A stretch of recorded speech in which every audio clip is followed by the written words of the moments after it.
जैसे उड़ जहाज को पंछी, जैसे उड़ जहाज को पंछी, ऊनी जहाज कहीं आवे, ऊनी जहाज को जावे। जैसे पानी में कोई जहाज चल रहा है समुद्र में, अब समुद्र में जहाज चल रहा है, उस पे कोई पक्षी बैठा है, अब वो उड़ना चाहे, कितना उड़ेगा और कहाँ जाएगा? चाहे जितना मीलों दूर उड़ ले, पर उसको कोई बैठने ठौर नहीं मिलेगा, लौट के कहाँ आना पड़ेगा? उसी जहाज पर। तो जैसे जहाज का पंछी चाहे जितना उड़ान भर ले, पर लौट के आएगा जब जहाज पे, तभी विश्राम मिलेगा। ऐसे ही हमारा मन चाहे जितना दुनिया में भाग ले, पर जब भगवान के पास आएगा तभी विश्राम मिलेगा, और कहीं विश्राम मिलने वाला नहीं है। श्री राम जय राम, जय जय राम, श्री राम जय राम, जय जय राम। श्री राम जय राम, जय जय राम, श्री राम जय राम, जय जय राम। तो जब कपिल जी ने कहा कि संतों का संग करो, तो देवभूति मैया पूछने लगी, अच्छा बेटा ये बताओ संत कौन है, साधु किसको माने? गेरुआ वस्त्र पहनने वाले हैं कि जंगल में रहने वाले साधु हैं कि बड़ी बड़ी जटा वाले, किसको माने? कपिल जी बोले, माँ ये सब उनके स्वरूप है, पर लक्षण ये नहीं है। संत किसको माने? बोले जिसमें ये 5 लक्षण घटित होते हों, वो चाहे जैसे कपड़े पहनता हो, चाहे जहां रहता हो, वो साधु है। क्या क्या 5 लक्षण? ध्यान से सुनना। तितिक्षवा कारुणिकः सुहृदया सर्वदेहिना, अजात शत्रुवः शांता साधवा साधुभूषणा। अभी समझ में नहीं आया होगा, अब समझा। पहला गुण है तितिक्षा। तितिक्षा बोलते हैं सहनशीलता को। कोई अपमान करे तो परेशान ना हो, और कोई सम्मान करे तो बहुत ज्यादा फूले नहीं। जीवन में दुख आ जाए तो परेशान ना हो, और सुख आ जाए तो बहुत ज्यादा खुश ना हो, सम अवस्था में आ जाए। मान अपमान सुख दुख में जो एक सम रहने लग जाए, वो साधु है। ये पहला लक्षण साधु का है, सहनशील। तितिक्षवा कारुणिकः। दूसरा साधु का लक्षण है जिसमें करुणा बहुत हो, जीव मात्र के प्रति करुणा। हर व्यक्ति के प्रति, हर जीव के प्रति, मनुष्य के प्रति नहीं, जीव मात्र के प्रति, पशु पक्षी जीव जंतु को, सबके प्रति जिसके अंदर करुणा है, वो साधु है। तो क्या क्या लक्षण हो गए? सहनशीलता, करुणा। तीसरा लक्षण है सुहृदया सर्वदेहिनम, सबका सुहृदय, माने सबको ये माने कि सब मेरे अपने हैं, किसी को पराया ना माने। ममता से नहीं, समता से, सब हमारे हैं, कोई पराया नहीं। सुहृदया सर्वदेहिनाम, अजात शत्रुवा, जो किसी को अपना शत्रु ना माने, किसी से शत्रुता ना रखे। उससे भले ही लोग शत्रुता करें, पर वो सबके साथ अच्छा व्यवहार करें। सबको सुहृद मानने से क्या होगा? सुहृद मानने से हम किसी से झूठ नहीं बोलेंगे। अपने लोगों से हम थोड़ी छल करते हैं, झूठ बोलते हैं, बेईमानी करते हैं। तो जब सबको अपना सुहृद मानेंगे, तो किसी के साथ झूठ बोलना, छल करना, ये सब नहीं करेंगे। किसी को अपना शत्रु ना माने, और जो हर समय शांत चित्त रहे, ये 5 लक्षण जिसमें हैं, वो साधु है। फिर अष्टांग योग का वर्णन किया है, यम नियम आसन प्राणायाम प्रत्याहार ध्यान धारणा और समाधि। भक्तों के लक्षण पूछे, बोले वो प्राकृत भक्त है जो मूर्ति में तो मेरी पूजा करता है, लेकिन लोगों से द्वेष करता है, वो बड़ा सामान्य भक्त है। जो मूर्ति में भगवान की पूजन करता है और सबके प्रति सद्भाव रखता है, वो तो मध्यम कोटि का भक्त है। पर जो मूर्ति में तो पूजा करता है, पर ये मानता है कि जो मंदिर में बैठे हैं वही इन मूर्तियों में बैठे हैं, और सबको भगवान के समान मानता है, वो सबसे ऊंचा भक्त है। सबसे ऊंचा भक्त कौन है? जो सबको भगवानमय देखे, निज प्रभु में दे कहीं जगत।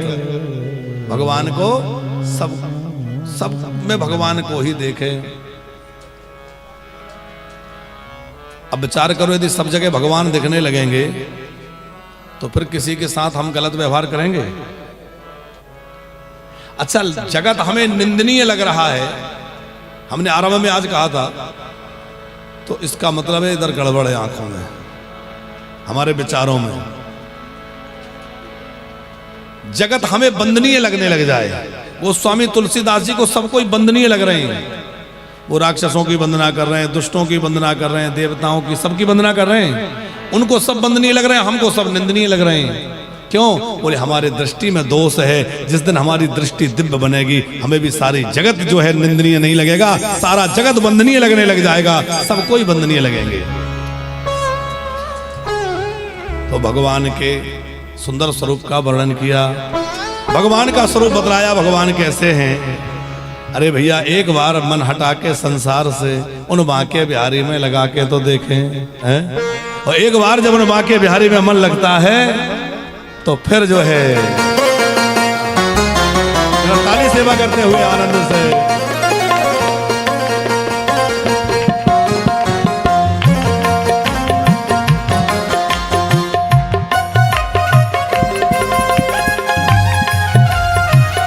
एक बार बोले वृंदावन धाम की जय हो, बांके बिहारी लाल की।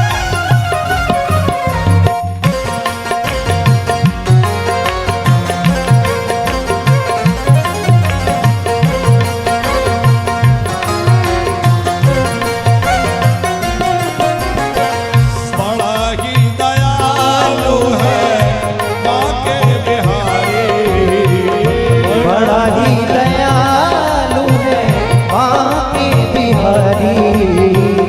एक बार वृंदावन आकर तो देखो, एक बार वृंदावन आकर तो देखो। ओ सांवरे को दिल में बसा कर तो देखो, सांवरे को दिल में बसा कर तो देखो। ओ सांवरे को दिल में बसा कर तो देखो, सांवरे को दिल में बसा कर तो देखो। दुनिया से मन को हटा कर तो देखो, दुनिया से मन को हटा कर तो देखो। ओ बड़ा ही दयालु है बांके बिहारी, बड़ा ही दयालु है बांके बिहारी। एक बार वृंदावन आकर तो देखो, एक बार वृंदावन आकर तो देखो। मीठी मीठी ताली बजाते वृंदावन धाम की जय हो।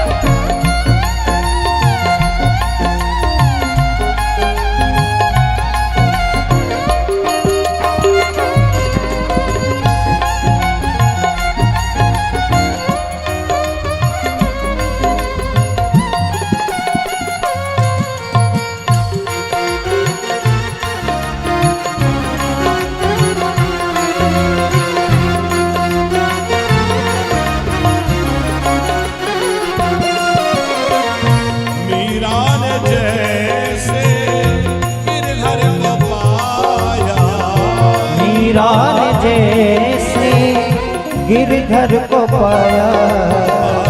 मीरा ने जैसे गिरधर को पाया, मीरा ने जैसे गिरधर को पाया। प्याला जहरों का अमृत बनाया, प्याला जहर का अमृत बनाया। तुम अपने हाथ से मिटा कर तो देखो, तुम अपनी हस्ती मिटा कर तो देखो। एक बार वृंदावन आकर तो देखो, एक बार वृंदावन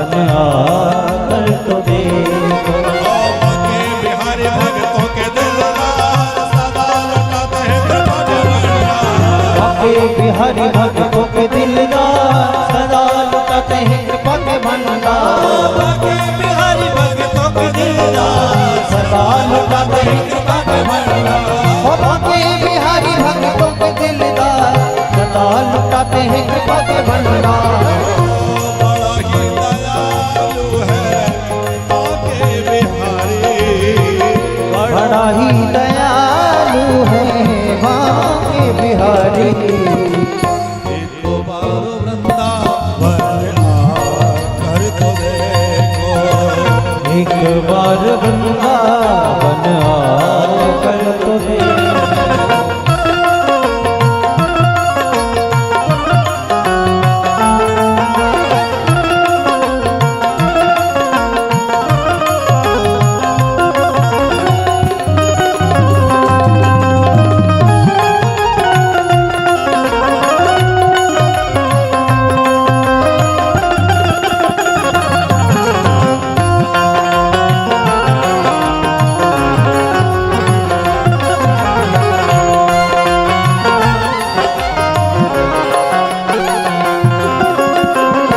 एक पल में झोले वो भर देगा, एक पल में झोली वो भर देगा। एक पल में झोले वो भर देगा, एक पल में झोली वो भर देगा। दुख दर्द जिंदगी के वो हर लेगा, दुख दर्द जिंदगी के वो हर लेगा। क्या करना है? चौखट पे दामन फैला कर तो देखो, चौखट पे दामन फैला कर तो देखो। एक बार वृंदावन आकर तो देखो, एक बार वृंदावन आकर तो देखो। एक बार वृंदावन आकर तो देखो, एक बार वृंदावन आकर तो देखो। बाके बिहारी भक्तों के दिलदार सदा लुटाते हैं कृपा के भंडार। बाके बिहारी भक्तों के दिलदार सदा लुटाते हैं कृपा के भंडार। हाँ बाके बिहारी भक्तों के दिलदार सदा लुटाते हैं कृपा के भंडार। बाके बिहारी भक्तों के दिलदार सदा लुटाते हैं कृपा के भंडार।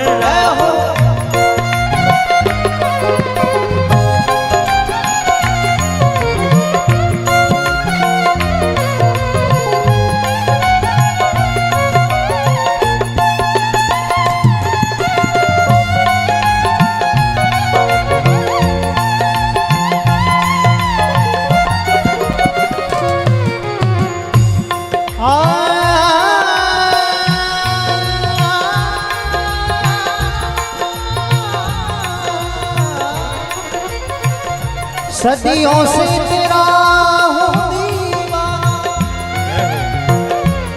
ये जन्म जन्म का फेरा है। एक तेरी सावरी सूरत पे ये दिल दीवाना मेरा है।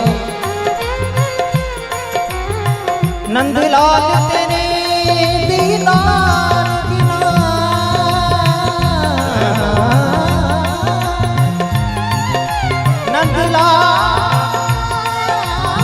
नंदलाल तेरे दीदार बिना इस दिल में हुआ अंधेरा है।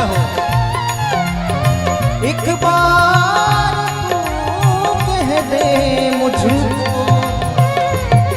तू मेरा है, तू मेरा है, तू मेरा है, तू मेरा है, तू मेरा है, तू मेरा है, तू मेरा है, तू मेरा है।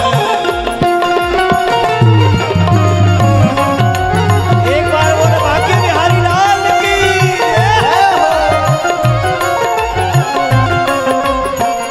श्यामो बिना मेरा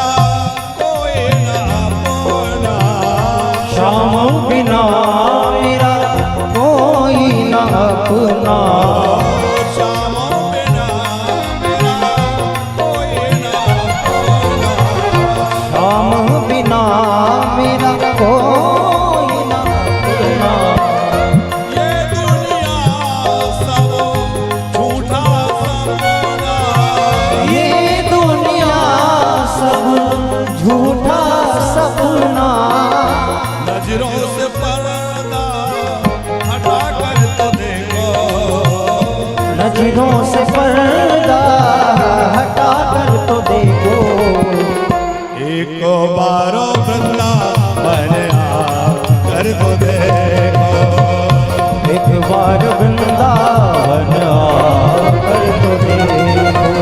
बड़ा ही दयालु है बाके बिहारी, बड़ा ही दयालु है बाके बिहारी। एक बारो वृंदावन आकर तो देखो, एक बार वृंदावन हो साबरे को दिल में बसा कर तो देखो, साबरे को दिल में बसा कर तो देखो, साबरे को दिल में बसा कर तो देखो, साबरे को दिल में बसा कर तो देखो, दुनिया से मन को हटा कर तो देखो, दुनिया से मन को हटा कर तो देखो, बड़ा ही दयालु है बाके बिहारी। बड़ा ही दयालु है बाके बिहारी। एक बार वृंदावन आकर तो देखो, एक बार वृंदावन आकर तो हो के बिहारी भक्तों के दिलदार सदा लुटाते हैं कृपा के भंडार। बाके बिहारी भक्तों के दिलदार सदा लुटाते हैं कृपा के भंडार। ओ के बिहारी भक्तों के दिलदार सदा लुटाते हैं कृपा के भंडार। बाके बिहारी भक्तों के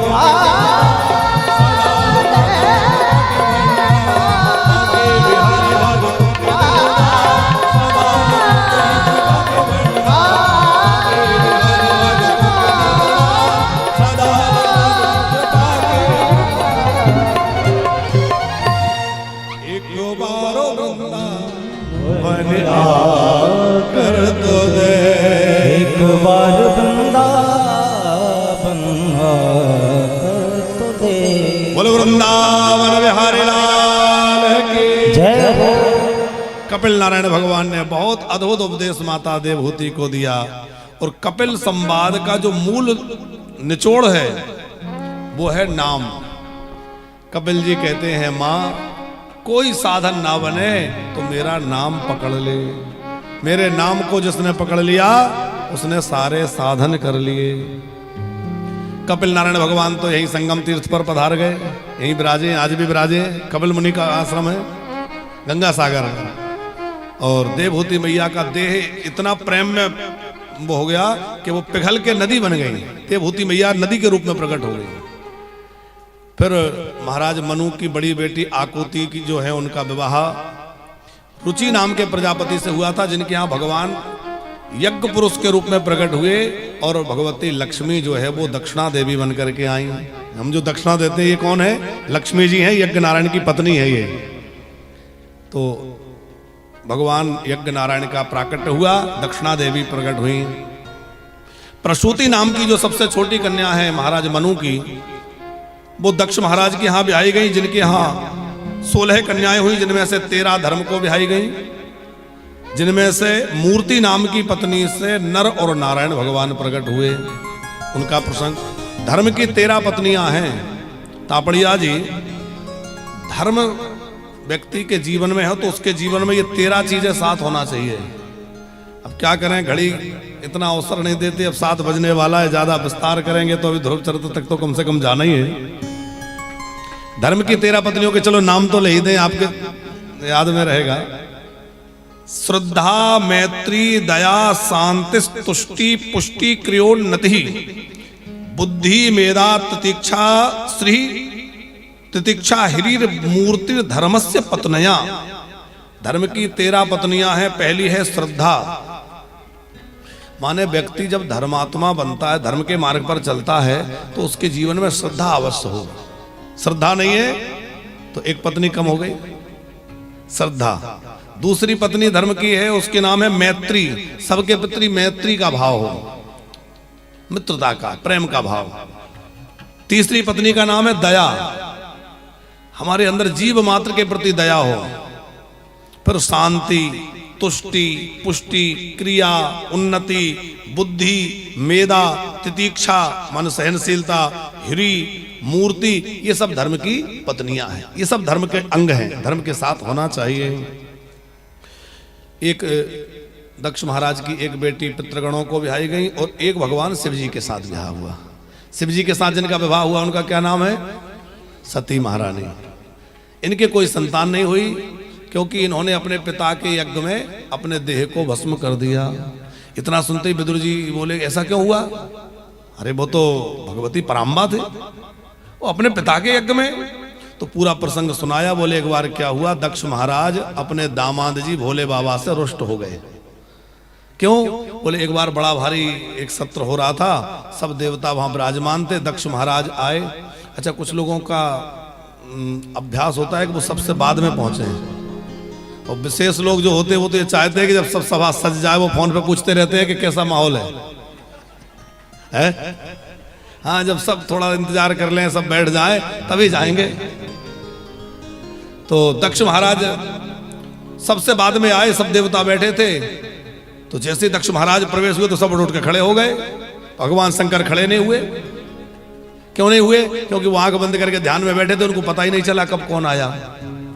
उधर भगवान ब्रह्मा जी भी खड़े नहीं हुए। ब्रह्मा जी तो इसलिए नहीं हुए कि वो उनके पिताजी हैं, पर चारों ओर दृष्टि घुमाई, सब लोग खड़े होकर जय जयकार कर रहे हैं, दक्ष गदगद हो रहे हैं। वाह! जैसे नजर गई, अरे ये क्यों नहीं उठे? अच्छा, अहंकारी व्यक्ति जो है ना, जितने लोग खड़े हैं उन पर नजर नहीं जाएगी, जो नहीं खड़ा उधर ही नजर जाएगी। ये क्यों नहीं खड़ा हुआ? दक्ष महाराज बोले सुनो, जिस सभा में एक भी ऐसा व्यक्ति आकर बैठ जाए वो सभा बिगड़ जाती है। असभ्य व्यक्ति को सभा में नहीं बुलाना चाहिए। अब असभ्य कौन है? अरे देख नहीं रहो, ये भूत प्रेतों के साथ रहने वाला है, ये नग्न रहने वाला है, ये तमाम अपशब्द भोले बाबा के लिए कहे। महादेव जी तो महादेव जी है, कोई फर्क नहीं पड़ा, पर उनके गणों से सहन नहीं हुआ। गणों ने थोड़ा रोकना चाहा तो भृगु ऋषि खड़े हो गए, तुम कौन होते हो? ये ससुरदामाद की बात है। नंदी जी बैठ गए, पर बहुत ज्यादा ही जब दक्ष महाराज बोलते गए तो नंदिकेश्वर से रहा नहीं गया, उन्होंने श्राप दे दिया। ये ब्राह्मण जो है इस प्रकार से हमारे महादेव का अपमान कर रहे हैं, तो ये भिक्षुक हो जाएं, दरिद्री हो जाएं, सर्वभक्षी हो जाएं, पुड़िया खाने वाले हो जाएं। हाँ, और उधर उन्होंने भी श्राप दे दिया दक्ष महाराज ने। बोले मैं भी दक्ष श्राप देता हूं, शिव जी के गण पाखंडी हो जाएं। तो वो श्राप के रूप में आप देखिए, शिव जी के गणों में एक अघोर पंथ भी है। अघोर पंथ में उस रूप में जो दक्ष की श्राप है उस रूप में कुछ लोग दिखते हैं। यद्यपि वो भी एक साधना का क्रम है, पर वो थोड़ा अलग है। तो भोले बाबा को लगा भाई ये स्वागत सम्मान समारोह नहीं है, ये तो श्राप समारोह हो रहा हो। तो बोले यहां से चलो, घर आ गए। अब दक्ष ने तो सोचा कि शंकर जी को नीचा दिखाना है, बड़ा विशाल यज्ञ किया हरिद्वार में जाकर, सबको बुलाया, भोले बाबा को, अपनी बेटी को नहीं बुलाया। अब सती माता के मन में बड़ी इच्छा है कि पिताजी के घर यज्ञ हो रहा है तो जाना चाहिए। और जब भी किसी माता पिता के यहाँ उत्सव हो तो बेटी के मन में कितना चाव होता है कि मैं भी पहुंचूं। भोले बाबा ने कहा देवी बिना बुलाए जाएंगे तो हमारा सम्मान नहीं रहेगा, तुमसे सहन नहीं होगा। सती माता बोली अच्छा माता पिता के यहाँ भी बुलाने की प्रतीक्षा करनी चाहिए। देखो माता पिता के यहाँ, गुरु जी के यहाँ, अपने स्वामी मालिक यदि कोई है उनके बिना बुलाए जा सकते हैं। माता पिता के यहाँ कोई उत्सव है, त्योहार है, कोई बात है तो भले ही वो फोन ना करें तब भी पहुंच जाओ। हमारे माता पिता है, क्या बुलाने की प्रतीक्षा करना। मित्र के घर बुलाने की प्रतीक्षा मत करो। कई बार राजन भैया ऐसा होता है कि दो मित्र साथ में कार्ड लगा रहे हैं, अब वो सबको कार्ड बंटवा दिए पर उस मित्र को ही देना भूल गए जो महीने भर से साथ है। सब आ गए, वही मुंह फुला के बैठा है, हमें तो काट दिया। अरे तुझे क्या काट देना, तो साथ ही में। अच्छा होता है नहीं ऐसा कभी कभी, अब उसको देना इसलिए भूल गए कि वो तो साथ ही है। मित्र के घर भी प्रतीक्षा नहीं करनी चाहिए। भोले बाबा बोले देवी बिना बुलाए जाना बात तो ठीक है, पर जहां कोई विरोध मानता हो वहां नहीं जाना चाहिए। सती माता बोली चलो अभी तो घर की झगड़ा है, कोई बात नहीं, सुलझ जाएगा। सती जी को ये लग रहा था कि मैं जाके अपने पिताजी को समझा लूंगी, उनको मना लूंगी। सती जी जब पहुंची तो केवल प्रेम से यदि कोई मिला तो एक मिला, कौन? मां। सादर भल ही मिली एक माता। जब भी मायके में किसी का सबसे ज्यादा महत्व है तो किसका है? मां का। वैसे तो सभी का अपना अपना महत्व है, मायका तो मायका है। जिस आंगन में बच्ची खेल के बड़ी होती है और जिस घर से इतनी यादें जुड़ी हैं, वहां की हर व्यक्ति सब अच्छा लगता है, क्योंकि वो हमारा अपना घर, जीवन पर्यंत वहां से अपनी ममता जुड़ी रहती है। हम एक निवेदन आपसे करें कि उस बिटिया की इतनी ममता उस घर से, परिवार से, आंगन से जुड़ी है। जब कभी वो उस खुशियों को ढूंढने उस आंगन में आए तो उसका खूब स्वागत करना, कभी उसका तिरस्कार मत करना, क्योंकि वो उस घर में आई है अपनी उन बचपन की खुशियों को ढूंढने, अपने उस प्रेम को ढूंढने, अपने उस बचपन को ढूंढने, अपने उन भैया बहन माता पिता उनसे मिलने के लिए। आपसे कुछ लेने नहीं आई। लेकिन जब बहन आती है, बेटी आती है और उसकी भाभी मुंह फुला ले, इधर उधर होने लगे, तो उसको कितनी पीड़ा होती है? मैं तो आई थी कि चलो सबसे मिलेंगे, मेरे भतीजे, मेरे भाभी। देखो बड़े भागी होते हैं वो लोग जिनके घरों में भांजे के चरण, बहन के चरण, बहनोई के चरण पड़ते रहते हैं। बहन बहनोई आए, भांजे आए तो खूब खुशी मनाना चाहिए, उनका खूब सत्कार करना चाहिए। तापड़िया जी, शास्त्र की बात है कि आप श्राद्ध कर रहे हैं, अपने पितरों का, किसी का भी श्राद्ध कर्म कर रहे हैं, तो आप चाहे 1000 ब्राह्मण जमा दो पर भांजे को न जमाओ तो श्राद्ध पूरा नहीं माना जाता। श्राद्ध में ब्राह्मण के साथ साथ अपने भांजे को अवश्य बुलाना चाहिए, दोहित्र को अवश्य भोजन कराना चाहिए। समय समय पे भांजों के चरण, हमारी बहनों के चरण हमारे घर में पड़ते रहे, बड़े शुभ होते हैं। और बहन आई और हम बहाना बनाने लगे इधर उधर की बातें, तो उसकी पीड़ा होगी। यद्यपि वो जानती है कि ये सब क्या हो रहा है, क्यों हो रहा है, लेकिन उसके मायके के प्रति भाव। तो सती माता आई तो किसी ने सम्मान नहीं किया, लेकिन उनकी मां बड़े भाव से मिली। फिर सोचा कि चलो पिताजी से मिले। पिताजी के पास गई तो पिताजी ने मुड़ के देखा भी नहीं, मुंह घुमा लिया, क्योंकि वो तो विरोध कर रहे थे। फिर सोचा कि माता पिता है, नाराज हो जाए तो कोई बुरा नहीं मानना चाहिए। यज्ञ का दर्शन करने गई तो यज्ञ भूमि में सब देवताओं के स्थान हैं, पर उसमें देवादिदेव महादेव का कोई स्थान नहीं, ना कोई उनके लिए स्थान, ना कोई उनके लिए भोग। जब देखा कि मेरे पति का इतना बड़ा अपमान, देखो घर में कभी होता रहता है, ऊंच नीच हो जाए, कोई किसी का मन मुटाव हो जाए, पर इसका मतलब ये नहीं है कि जिसका जहां जैसा सम्मान होना चाहिए वो हट जाए। भाई सम्मान तो बरकरार रहना चाहिए। जैसे घर के दामाद हैं, अब किसी कारण थोड़ा सा मन मुटाव चल रहा है, पर ऐसा थोड़ी हम उनका कार्ड में नाम ही नहीं लिखवाएंगे, या जहां उनका सम्मान होना चाहिए वो तो होना चाहिए कि नहीं। ध्यान रखिएगा, जीवन में थोड़ा बहुत मन मुटाव ये वो सब चलता रहता है, पर उसको गांठ बांध के मत बैठिए, क्योंकि भैया जीवन बहुत छोटा है, इसमें प्रेम से मिलजुल के रहिए साहब। जो जीवन भगवान ने दिया खूब आनंद से जिए, इसको, इसका आनंद लीजिए साहब, प्रेम बांटिए। इन बुराइयों में कुछ नहीं रखा। हम ही छोटे बन जाए किसी से, हम अच्छा बात कितनी सी होती है, वहां मिले थे वो हमसे नहीं बोले, अब वो हमसे नहीं बोले तो हम उनसे नहीं बोले, यही होता है।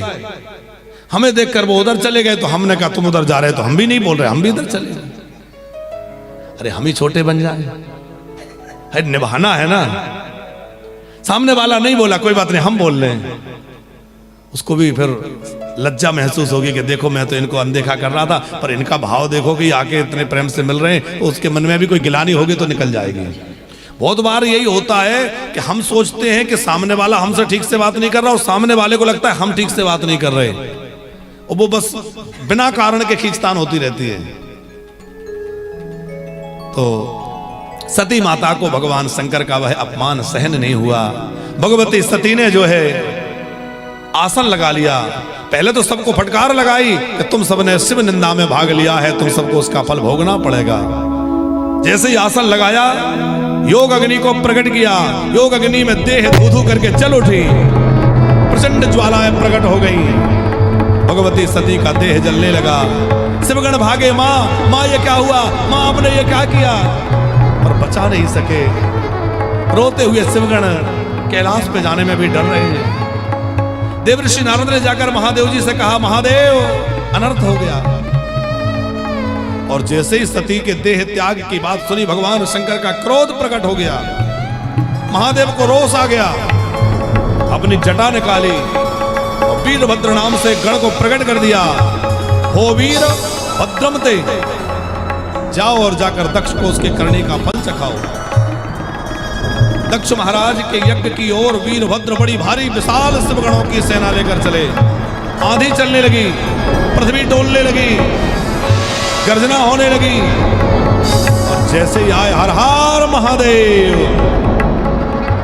आकर के यज्ञ को ध्वंस कर दिया।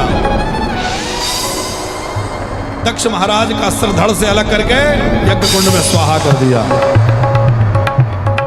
सब देवता अंग भंग हो गए, किसी का हाथ पैर टूटा, किसी का पैर टूटा। सब भागते हुए कैलाश गए, महादेव महादेव महादेव।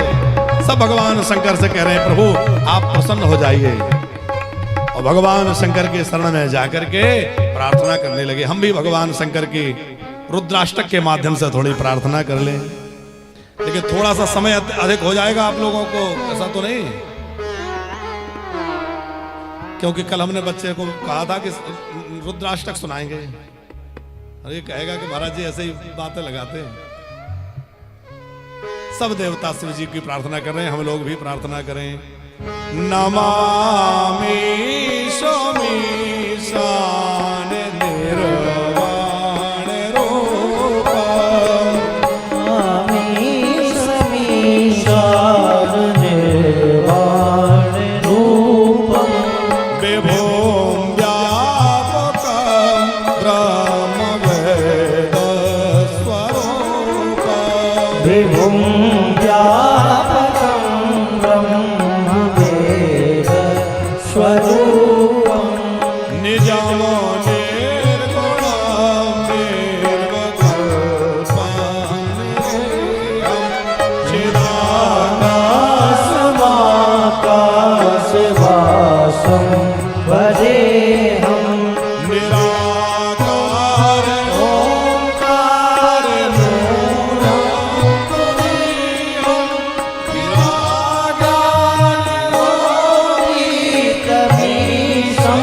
विरागानोदितमीशं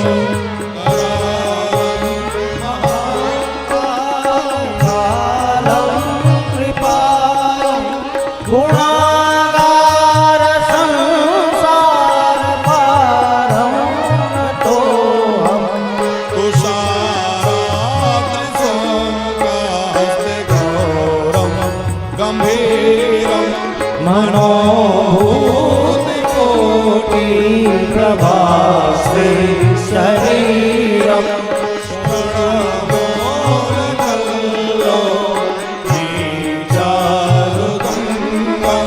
रसभालवालेन्दुकण्ठे भुजङ्गा, चलत कुण्डलं पुष्पनेत्रं विशालं, प्रसन्नाननं नीलकण्ठं दयालं, मृगाधीशचर्मा परं मुण्डमालं, प्रियं शङ्करं शरणनाथं भजामि, प्रचण्डं प्रकष्टं प्रभवं परेशम् अखण्डं अजं भानुकोटि प्रकाशं,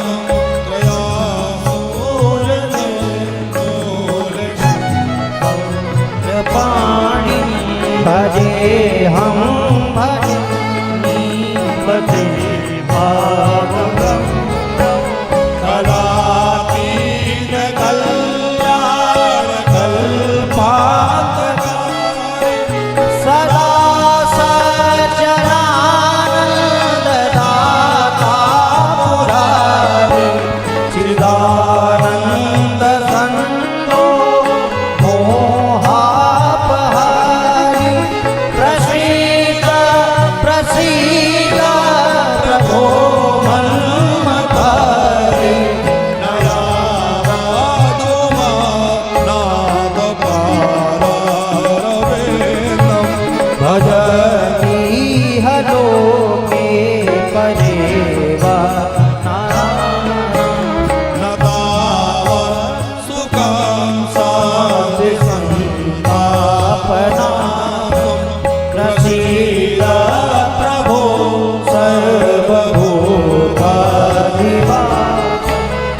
दशकमिदं प्रोक्तं विप्रेण हरतोषये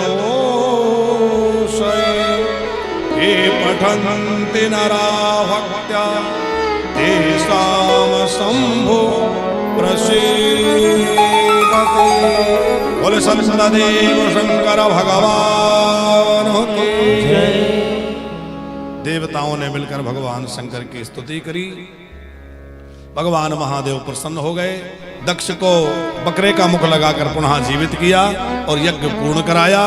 वही सती बाद में पार्वती के रूप में हिमालय पुत्री होकर प्रकट भई और फिर भगवान शंकर के साथ विवाह हुआ है। बड़ी सुंदर कथाएं हैं। अब आस्था चैनल में जो प्रसारण का समय है वो 5 बजे से 7 बजे तक का ही रहता है। क्योंकि यहाँ कथा जो हो रही है वो ठीक 3 बजे प्रारंभ हो जाती है। तो आस्था के जो दर्शक हैं यदि पूरी कथा का लाभ लेना चाहें तो हमारे सोशल मीडिया के माध्यम से हमारे YouTube और Facebook पेज पर ठीक 3 बजे कथा आरंभ हो जाती है। तो आप 3 बजे से ही कथा से जुड़ सकते हैं ताकि आप पूरी कथा का लाभ ले सकें।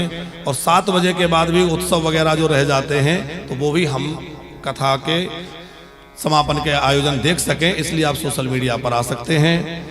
सिंगापुर की यात्रा के लिए जो लोग अभी भी संपर्क कर रहे हैं, हम लोग जो अभी राम कथा के लिए क्रूज पर जाने वाले हैं उसके लिए लगातार फोन कॉल्स आते हैं। तो अभी भी जिन लोगों को चलने की इच्छा है अपने रजिस्ट्रेशन करा के और आप चल सकते हैं, क्योंकि आस्था चैनल के माध्यम से देश विदेश से लोग जुड़ करके कथा से लाभान्वित हो रहे हैं।